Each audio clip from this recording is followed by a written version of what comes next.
Добър вечер на всички! Благодарим ви, че отзовахте се на нашата покана заедно да отбележим днес този хубав за нас момент. Това, което е изградено като логистична база, това е съвременна база, изцяло отговаряща на съвременните изисквания за организация и управление на стоковите потоци. Заедно с това създава и други условия за условия на труд.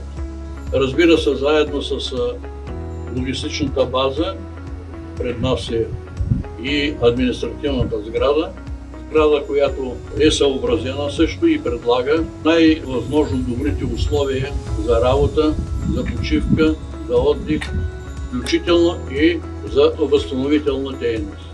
Благодаря ви още веднъж за това, че се отзовахте. Скъпи приятели, скъпи гости, скъпи контрагенти, благодаря ви, че сме заедно в този светъл за нас ден. Днешен ден ние сбъднахме една наша мечта.